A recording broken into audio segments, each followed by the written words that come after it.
चंपकवन में इस बार भयंकर गर्मी पड़ रही थी। रीमा चिड़िया और उसका पति टुन्नू दोनों मिलकर घास के ठंडे कूलर बनाते थे। उनकी मेहनत रंग लाई और उन्हें एक बहुत बड़ा ऑर्डर मिला। लेकिन तभी एक बड़ा मुसीबत आ गई। घास खत्म हो चुकी थी। हे भगवान, कल सुबह ही व्यापारी कूलर लेने आने वाला है और हमारी सारी घास खत्म हो गई। अगर ये बड़ा ऑर्डर पूरा नहीं हुआ तो हम तो कर्जे में डूब जाएंगे। माँ सही कह रही है रीमा। अब इतनी रात को हम घास कहाँ से लाएंगे? हमारा काम तो चौपट हो गया। नहीं टुन्नू, हम हार नहीं मान सकते। मैं अभी जंगल के दूसरे हिस्से में जाऊंगी। वहाँ नदी किनारे बहुत अच्छी और ठंडी घास मिलती है। पागल हो गई है बहू। रात के अंधेरे में वो जंगल बहुत खतरनाक होता है। वहाँ खूंखार चील और जंगली जानवरों का डेरा है। माँ, खतरा तो है, लेकिन बिना कोशिश किए हार मान लेना भी तो ठीक नहीं। टुन्नू, तुम मेरे साथ चलो, हम दोनों जल्दी से घास काट कर ले आएंगे। माँ के मना करने के बावजूद अपने परिवार की खातिर रीमा और टुन्नू अपनी जान जोखिम में डालकर जंगल पहुंच गए। रीमा, मुझे बहुत डर लग रहा है। यहाँ का सन्नाटा मुझे काटने को दौड़ रहा है। जल्दी घास काटो और चलो यहाँ से। तभी अचानक पीछे की झाड़ियों से सर्र सर्र हिलने की तेज आवाज आती है। ये आवाज कैसी थी? एक भयानक और खूंखार चील पेड़ से नीचे उतरती है। उसकी आंखें चमक रही हैं। आज तो रात के खाने में ताजा शिकार खुद मेरे पास चलकर आया है। अब तुम दोनों नहीं बचोगे। भागो रीमा, चील! रीमा और टुन्नू जान बचाकर भागते हैं। चील तेजी से उनके पीछे उड़ती है। दोनों एक घनी और कंटीली झाड़ी के अंदर घुसकर छुप जाते हैं। चील उन्हें ढूंढती है पर अंधेरे में देख नहीं पाती और आगे उड़ जाती है। रीमा और टुन्नू हांफते हुए झाड़ी से बाहर निकलते हैं। तभी आसमान में एक तेज रोशनी चमकती है और एक भारी चीज जमीन पर ढाढाम से गिरती है। अब ये क्या बला आ गिरी आसमान से? अरे, ये तो इंसानों के घर में लगने वाला एसी लग रहा है, लेकिन ये यहाँ कैसे गिरा? चलो इसे घर ले चलते हैं। तुम्हारा दिमाग खराब हो गया रीमा। हमारी जान बाल बाल बची है और तुम्हें इस पुराने कबाड़ की पड़ी है। ये कूड़ा घर ले जाकर क्या करोगी? टुन्नू, क्या पता इसके अंदर के तार या पंखे हमारी कूलर बनाने के काम आ जाएं? मेरी बात मानो, इसे उठा लो। दोनों मिलकर किसी तरह उस भारी कबाड़ एसी को घसीटते हुए घर ले आते हैं। जब तुम लोग समय पर घास के कूलर नहीं दे सकते थे तो इतना बड़ा ऑर्डर लिया ही क्यों? मेरा बहुत नुकसान हुआ है। आज के बाद मैं तुम्हें कोई काम नहीं दूंगा। घास न ला पाने के कारण उनका बड़ा ऑर्डर कैंसिल हो गया। घर में उदासी छा गई और उधर उस दिन जंगल में सबसे भयानक गर्मी पड़ रही थी। कुक्कू भैया, मुझे बहुत गर्मी लग रही है। हाँ, ऐसा लग रहा है जैसे आग बरस रही हो। मुझे भी छुटकी। चलो मेरे दोस्त जग्गू के घर चलते हैं। उसके घर में शायद ठंडक हो। कुक्कू जग्गू के घर जाता है। जग्गू अपने घर में लेटा हुआ एसी का मजा ले रहा था। जग्गू, बहुत गर्मी है यार, बाहर आना, हम पेड़ की छांव में खेलते हैं। या मुझे अंदर बुला ले। मैं पागल हूँ जो इतनी भयंकर गर्मी में बाहर आऊं। मेरे पापा ने नया एसी लगवाया है। मैं तो घर में बैठकर ठंडी हवा के मजे लूंगा। तू जा यहाँ से। मुझे एसी चाहिए। जग्गू मुझे बहुत चिढ़ा रहा था। मुझे भी जग्गू जैसा एसी चाहिए, वरना मैं खाना नहीं खाऊंगा। बेटा, हमारे पास इतने पैसे कहाँ कि हम एसी खरीद सकें। अच्छा रुको, मैं रात वाले उस कबाड़ एसी को ठीक करने की कोशिश करता हूँ। टुन्नू पेंचकस लेकर उस पुराने एसी को खोलता है और कुछ तार जोड़कर उसे चालू करता है। अचानक उसमें से धड़ाम की आवाज आती है और काला धुआं निकलने लगता है। ये एसी नहीं, कबाड़ है। मुझे नहीं रहना यहाँ। टुन्नू, हम सालों से घास के कूलर बनाते आ रहे हैं। अगर हम घास के कूलर बना सकते हैं तो इस एसी को भी अपने तरीके से ठीक कर सकते हैं। रीमा ने अपनी सूझबूझ लगाई। उसने एसी के टूटे हुए हिस्सों को निकालकर वहां अपनी खास और खुशबूदार घास को बुनकर एसी के अंदर और बाहर लगा दिया। रीमा एसी को दीवार पर टांगती है और स्विच ऑन करती है। अचानक घास से ढके उस एसी बात करने लगता है। तुम्हारा बहुत बहुत धन्यवाद रीमा और टुन्नू। हे भगवान, ये लोहे का डिब्बा तो बोल रहा है। इसमें पक्का कोई भूत है। डरो मत, मैं कोई भूत नहीं हूं।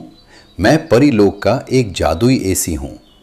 मैं पक्षियों की मदद करने धरती पर आ रहा था, लेकिन मेरा संतुलन बिगड़ा और मैं नीचे गिरकर टूट गया। मेरी शक्तियां खत्म हो गई थीं। पर रीमा, तुमने अपनी मेहनत और जादुई घास से मुझे एक नई जिंदगी दी है। तभी एसी से बर्फ जैसी ठंडी हवा निकलने लगती है। कमरे में एकदम ठंडक छा जाती है। कुक्कू और छुटकी, जो गर्मी से बेहाल थे, खुशी से झूम उठते हैं। वाह, कितनी ठंडी हवा है। ये तो जग्गू के एसी से भी अच्छा है। तुमने निस्वार्थ भाव से मुझे बचाया है। अब मैं तुम्हारी मदद करूंगा। तभी एसी के अंदर से एक जादुई चमक उठती है और बिल्कुल उसके जैसा एक नया घास वाला जादुई एसी हवा से प्रकट होकर जमीन पर रखा जाता है। अरे, एक एसी के अंदर से दूसरा एसी निकल आया। हाँ टुन्नू, तुम जब भी मुझसे कहोगे, मैं ठंडी हवा के साथ साथ एक नया जादुई एसी भी बनाकर दूंगा। इन्हें बेचकर तुम अपनी गरीबी दूर कर सकते हो। फिर क्या था, रीमा और टुन्नू उन जादुई एसी को बाजार में बहुत ही कम दामों में बेचने लगे। पूरे जंगल के जानवरों ने उनके एसी खरीद ली। कम दाम और बर्फ जैसी ठंडी हवा के कारण उनका काम रातों रात चल पड़ा। उन दोनों ने खूब पैसे कमाए। टुन्नू ने शहर में भी एक बड़ी दुकान खोल ली। अब रीमा का परिवार एक बड़े और शानदार घर में रहता था। मुसीबत के समय दिखाई गई रीमा की हिम्मत और सूझबूझ ने उनके पूरे परिवार का जीवन हमेशा के लिए बदल दिया था।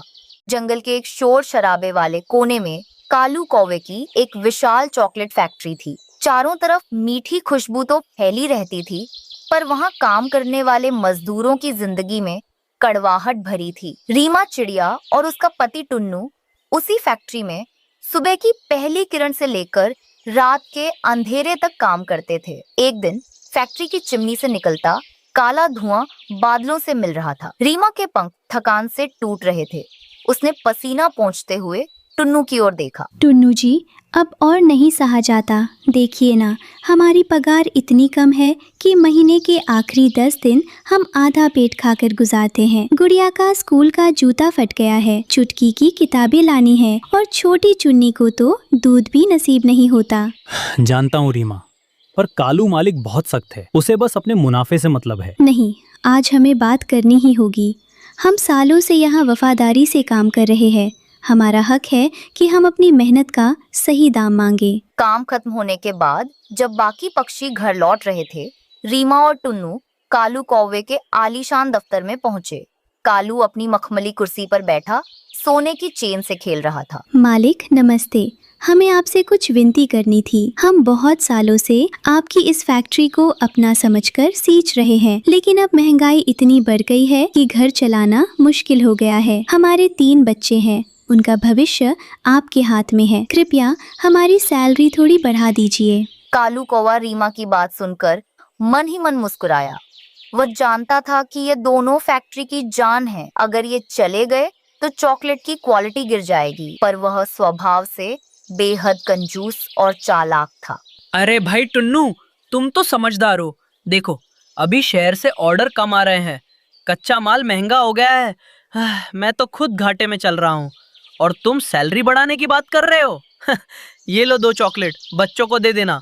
अभी जाओ, मेरा दिमाग मत चाटो। पर मालिक, इन चॉकलेट से बच्चों की स्कूल फीस नहीं भरी जाएगी। ज्यादा बहस की तो काम से निकाल दूंगा, फिर कहीं के नहीं रहोगे। जाओ यहाँ से। रीमा और टुन्नू सिर झुकाकर बाहर निकल आए। उनके पास चुपचाप सहने के सिवा कोई चारा नहीं था। जब वे घर पहुंचे तो तीनों बेटियां, गुड़िया, चुटकी और नन्ही चुन्नी, दरवाजे पर उनकी राह देख रही थीं। टूटी हुई छत और मिट्टी की दीवारों वाले उस छोटे से घर में खुशियां केवल माता पिता के प्यार से आती थी। देखो बच्चों, आज मालिक ने तुम सबके लिए खास चॉकलेट दी है।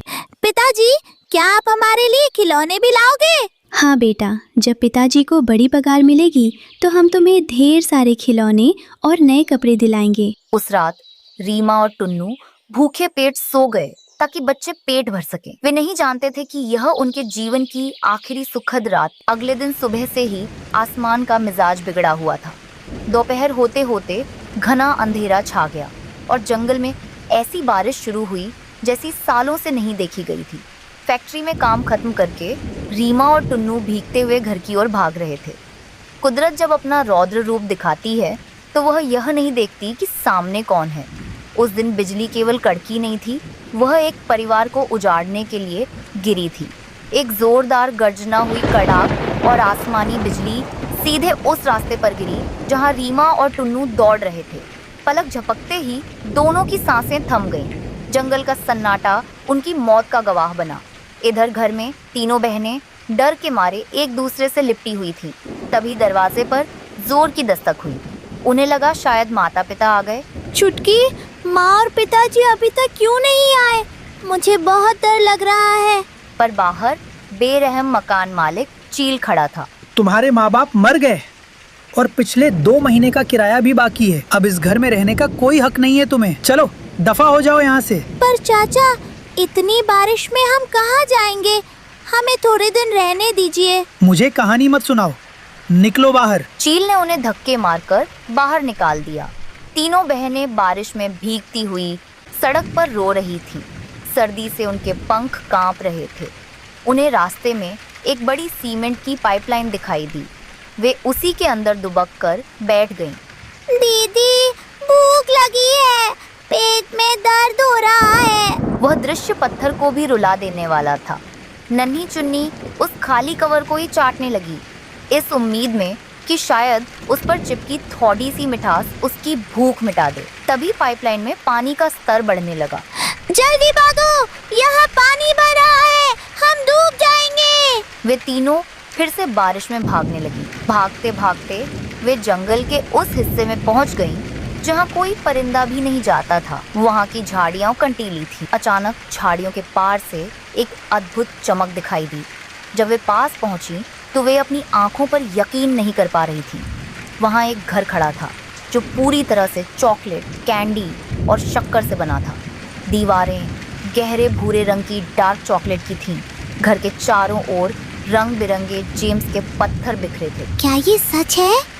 क्या मैं इसे खा सकती हूँ? अरे तुम नन्ही जान यहाँ क्या कर रही हो? तुम्हारे पंख तो बिल्कुल गीले हो गए हैं। गुड़िया ने अपनी आप बीती सुनाई। बुढ़िया की आंखों में करुणा के आंसू आ गए। घर के अंदर का दृश्य। अंदर आओ बच्चों, मेरा नाम मिठास दादी है। ये घर उन लोगों के लिए है जिनका दिल साफ है और जिनके साथ दुनिया ने बुरा किया है। यहाँ तुम्हें कभी भूख नहीं लगेगी और कोई तुम्हें यहाँ से नहीं निकालेगा। और भी जादुई था।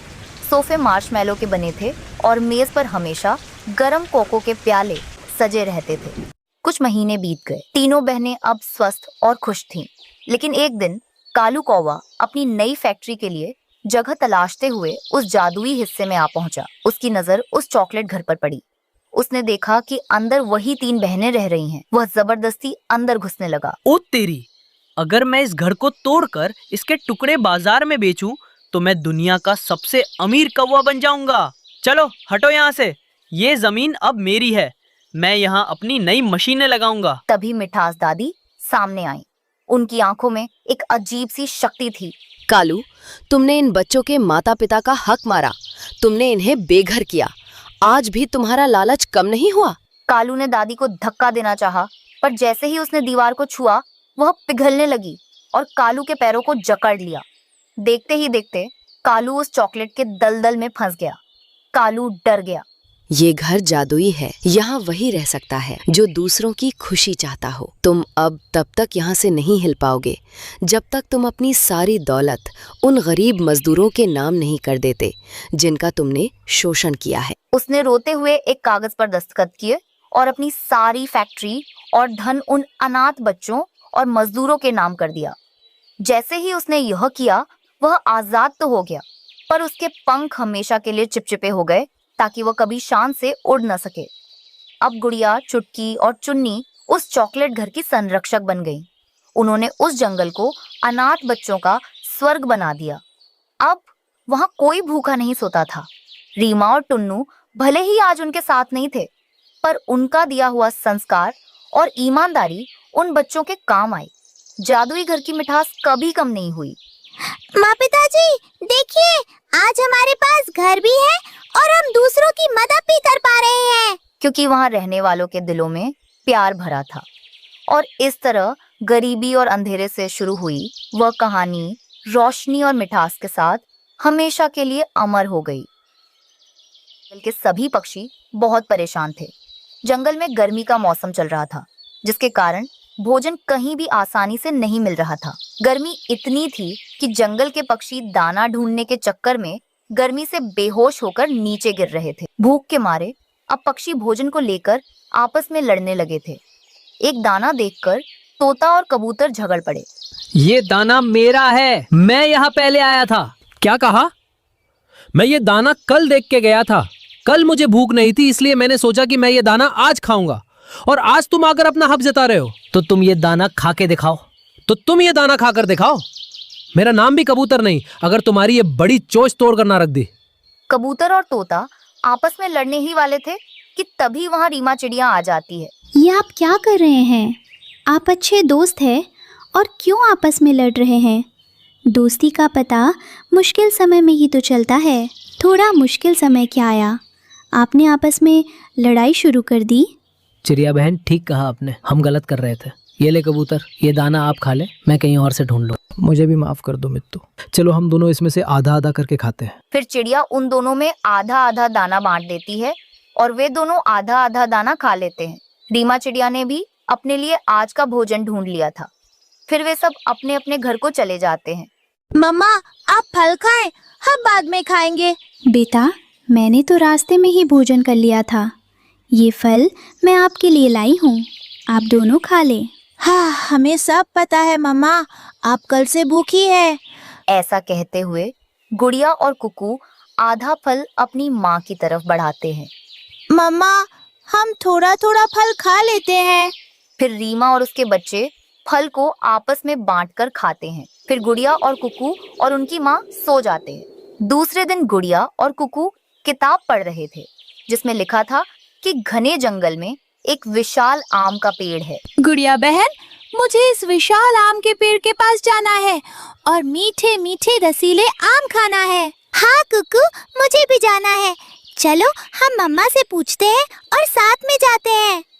मम्मा, अगर हमारे जंगल में बहार नहीं है तो हो सकता है किसी और जंगल में बहार हो और हमें वहाँ से दाना मिल जाए।